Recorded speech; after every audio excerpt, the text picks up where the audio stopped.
Hey, sales friends, what a treat. I've got my longtime friend, Mark Hunter, with me. His new book, A Mind for Sales, is about to release, and I can't wait to speak with Mark. Mark, we have been friends. I just did the math. We're coming up on 8 years, and I know that because your first book, which I think is incredibly well written, and I got a ton out of it, we met in Chicago at a big meeting, right, in the spring of 2012. So we've been buddies a whole long time, and you've been so gracious to me and so generous. And I think you're not only one of the most generous, but the highest integrity guy in our business. And I thank you for our friendship and your support. And I'm excited for all that's going on in the world. So how the heck are you? Well, I'm doing great. I forgot about that meeting in Chicago because that was just on the eve of when you were coming out with your first book, too. And I wish I could reach over and grab it. I apologize. I don't, because I'll tell you what, you have written 3 amazing books that still to this day. I mean, that first book, wow.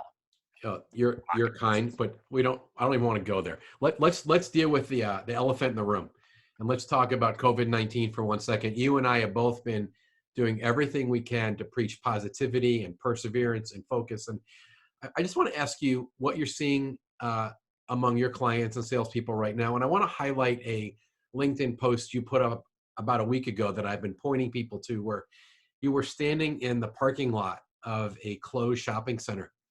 And all around you, the landscapers were there trimming bushes and installing new plants and putting down mulch. And I just thought your post was so profound, trying to give people some encouragement. Just talk about that for a minute. Well, yeah, and remember the weather that day was cold and rainy too. And here they were. What were they doing? Were they planning for today? No, for tomorrow. Tomorrow. And I think that's what we have to do. We have to look past the situation we're in right now is certainly dire. I get that. And we have to be empathetic. And as I tell people, you got to listen to everybody's backstory. Everybody's got a backstory right now. But I'll tell you what, I see bright days ahead. I see what's happening out there. We're going to come through this. This is going to be just one of those little moments in time that we weathered the storm. Our parents went through situations, our grandparents. Hey, it's just our turn in the box. That's all. We'll get past it. Yeah, better days ahead. And we need to remember that salespeople, and I'm going to ask you some questions here from your new book, and I love this title. What's between our ears really matters right now. And in fact, I had a pastor that used to preach this. He would say, don't listen to yourself. Tell yourself the truth. Talk to yourself. And right now, I think it's really easy to fantasize about doomsday and throw a pity party and maybe even throw in the towel. We have got to have appropriate self-talk and be talking to the right people around us to get our minds right, to sell both now through the crisis, because our companies need us, our customers need us, right? The economy, our country needs us, but then also coming out of this into the recovery. So let me ask you, this is a very unique title. And honestly, Mark, I've loved both of your books, but this one's different. And it's deeper and it's more macro. And I just think it's so necessary for right now. Where did this title come from? A Mind for Sales. Well, the title really wasn't mine. I owe it to the publisher. So, hey, shout out to HarperCollins Leadership. They're the ones who came up with the title. But here's what I find so amazing. I wrote this book in 2019, not knowing it would be released right now during this time. And boy, I've had a lot of people who have seen the preview copy and they've said, Mark, the message in this book is so spot on for right now, because of how you share the stories of your own life. You share stories of other people and you walk people through that. It is the mindset more important than anything else out there that's going to get us through today. And believe me, the role of the salesperson has never been more important. It is our duty, our obligation, our responsibility to help our customers. So let's take one of the lines I've heard you using since I've met you. You said that sales, it's more than a job. It's a lifestyle, and it's who you are. And I know, there are great stories for those of you that are listening. There are great stories in this book, from some of Mark's early failures to the fact that he's in sales today because he got a little too friendly with the Seattle Police Department as a young man with a lead foot. And I'm not going to say anymore. You don't need to, Mark, incriminate yourself on video here. But sales is a lifestyle. And you represent this industry at such an incredible way, with not just high profit, but high character. Talk about that. What do you mean when you say sales is a lifestyle?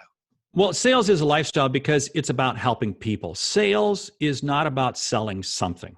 Sales is about helping people. And if you're passionate about people, then you're going to be passionate about sales. Because I believe the definition of sales is helping others see and achieve what they did not think was possible. That's really what it is. Say You that again. know, Say that again I, and talk us through that. I've heard different people explain sales. Tell me that again. It's helping people see and achieve. see and achieve what they did not think was possible. Because remember, whatever it is that you sell, whether it be B2B or B2C or whether it be a product, a service, whatever it is, you're helping them see and achieve what they did not think was possible. So we're really the bridge in some ways to get them. We The we fancy way, right, would be from their current state to their future state. But you're saying you're the bridge to get them to something they may not even know they could achieve without you. They didn't even know. This is the approach I take towards prospecting. They don't know that we can help them until we can reach out to them. You and I share a very same common belief here that if we have the ability to help somebody, it's our responsibility. And to me, that's doing you a favor. You don't know you need this, but I'm going to help show you that you do need it. And why? Because it's not the commission. It's because I can help you. Now, I love the commission. I certainly want that, but it's about helping people. And now more than ever in this situation we find ourselves in right now, this era right now that we're in is smoking out all the fake salespeople because authenticity, transparency, and integrity are more important than ever. Yeah, Because and you it can creates demonstrate trust. that. And right now, you have a chance to demonstrate that to prospects who are scared and they're confused and they're bewildered and they're wondering. And if you have empathy and you are other centered, now is the time. I love how you express that because so many people, especially, and not to highlight, I think my favorite of your three books, and not because I got to write the introduction, but in prospecting, and you talk about this in this book, how you view yourself is very important, right? You're not a bother. You're not just an interruption. We are motivated to prospect and initiate dialogue with our prospective customers because we believe deep in our heart with integrity that they need us, that they're stuck. They've got some suboptimal situation and we're not approaching them to bother them. We're approaching them because we're trying to rescue them or help them get to the future. Some of them, as you said, don't even know where they could get. So that's our motivation. And a lot of this to me sounds like leadership, which leads me to, I don't want to put words in your mouth, but I think maybe your favorite line, and I've heard you do, I don't know, a dozen keynote talks or so over the years. And I think in almost every one, you say this exact line, uh, sales is leadership and leadership is sales. And I love that there's a chapter in A Mind for Sales with that exact title. I had a feeling that would be in there. So it was fun to actually read that chapter. Can you share with the audience, what do you mean when you say sales is leadership and leadership is sales? Well, let's put it in the context right now. Customers are confused. Customers don't know what's happening out there. And who are they going to listen to? They're only going to listen to somebody who they trust. See, this is where I mentioned earlier about integrity and so forth, because I have to be seen as a leader out there. If I don't create a leadership model, a leadership presence for you, I'm not going to be able to sell. In a lot of my keynotes, I talk about Winston Churchill and General Dwight D. Eisenhower both played key roles in World War II. Now, I'm not trying to elevate ourselves to that position. But if you think about it, one was a government, well, both worked for the government. One was in the military and one was the leader of England. So they're leaders, but what were they doing every day? Selling. And you think about it, that's what a good salesperson does. A good salesperson leads. And right now, more than ever, we have to be seen out there. And when we elevate ourselves to leadership, you know what happens? We up our own game. We up our own personal game. And to me, that makes me feel really good. You talked about that video, that I shot in that parking lot. When I got done, you know what? I felt better. I felt better myself because it's amazing when you're focused on helping other people. It's amazing how good you feel. Oh my gosh, Mark, that is so powerful. Right now, especially. I had a friend just last night. He texted me a link to an article that shared so much good about what's going on. And I realized in my own heart the past few days, I have to watch less news and more business news and inspiring stories. And there was this whole article about people doing what they could do. And one of the things that people were doing was simply buying meals for truck drivers. Because these guys and these women are hauling their asses all over the place right now, keeping goods in stores and keeping the economy moving. We've never needed truck drivers and retail clerks more than we need them now. Obviously, the healthcare workers are on the front lines, and we are praying for them, and they're doing amazing things. But I was inspired just the other night when I got that note from my friend. I happened to be at a Quick Trip, a convenience store here where we live, and this guy pulled in to deliver the gas. And he's got his mask on and he's hooking up, the hoses. And I went over and just visited with him for a minute and said, man, how's it going? How tired are you? And can I buy you a meal? And he lit up. He's like, man, that would be awesome. And, it was like $7 of food, right? But I feel like I changed this guy's whole day. But more than anything, Mark, it made me feel better because instead of me thinking about my canceled speaking engagements or what's going to happen to my kid who's not going back to college, when you take your eyes off yourself and you serve someone else, man, you feel great. And it changes your whole mindset. And all of a sudden you get really grateful for all the blessings that you have. I mean, that is it, right? It is amazing because it's so easy to get into your own pity party right now. It's so easy. But step out and help. And again, this is why I love sales, because when I can help somebody, and what does it do? It elevates me. And then what does that do? That elevates me more for the next person I get to help. And it's the little things in life that we do. I wish I had time to share a story of a CEO I had a chance to work with, but he personified that.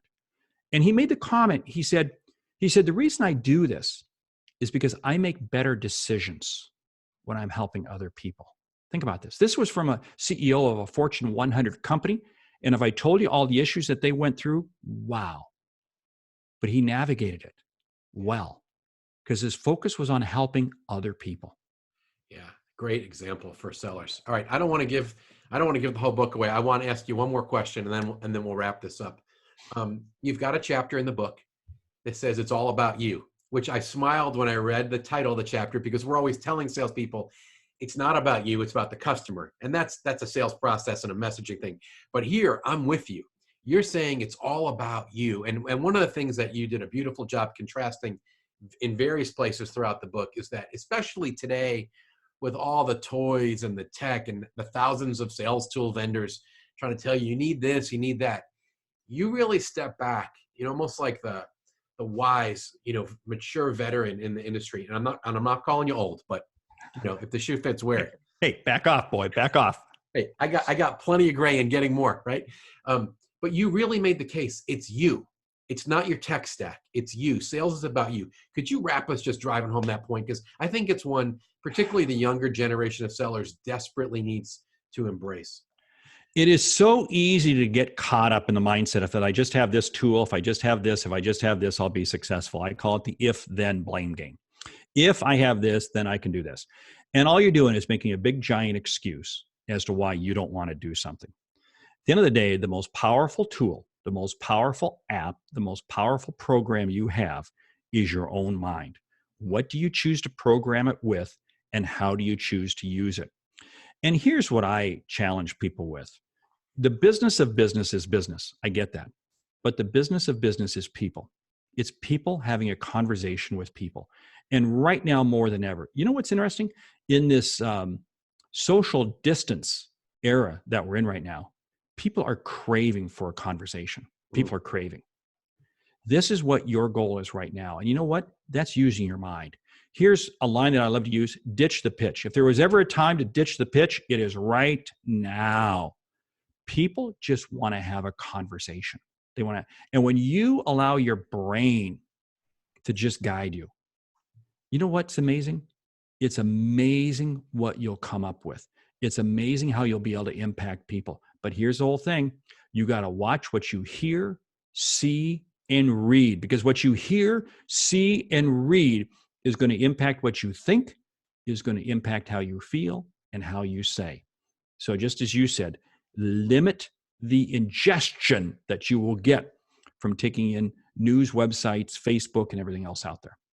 Yeah, boy, great message, Mark. Let's talk about the book launch as we wrap up here. I know it's kind of a unique situation because one of our biggest book suppliers is kind of backed up right now. So talk about the launch of the book. It's right here, right? And tell us what's available and what can people go do right now to get a mind for sales. Well, here's the book. It's A Mind for Sales. And on March 31st, Amazon will be releasing the Audible as read by the author. And they'll be releasing the Kindle. Because the book is considered a non-essential item, it won't ship for a few weeks. So that's just the way it is. If you're adamant about that, you can jump out to Barnes & Noble, Books A Million, all those other places to get it. And you know what? This is a very interesting story real quick, because people ask me, well, why don't you just back off? Why don't you just wait till this is over? I said, no. That's the easy route to take. No, I'm in sales. I believe that I can make a difference with people. This is a message that people have got to hear right now. So I don't care what obstacles get thrown at me. I don't care. We're moving forward because I know I can make a difference if people take the time to read this book. So that's why I'm excited. The 31st is when this book is out. All right, awesome. So let me just recap what I just heard. The Kindle version, the ebook, ready on Amazon on March 31st. The Audible, read by you, which an Audible has become more popular than ever. This is a great time to get an audiobook, also available through Audible and Amazon on March 31st. And the hardcover is out. It's printed. Barnes & Noble has them. Books A Million has them. Amazon's shipping Clorox wipes and food stuff right now over books. So we got a little delay there. That's so we just don't know exactly what. I mean, it could show up. If you order Clorox wipes, you may get your copy of A Mind for Sales. I don't know. I would really encourage salespeople, go get the audiobook or get the Kindle and read it ahead of time, and then go get the paperback. It's actually hardcover. Excuse me. Get the hard copy, and then you'll be able to take notes in that, et cetera, the next time. Mark, I love you as a friend. I look up to you in sales. I thank you for what you've done for me and what you do for the sales community, and I'm really excited to see the impact that A Mind for Sales will make in the sales world. Thank you, my friend. Hey, thank you. Got it.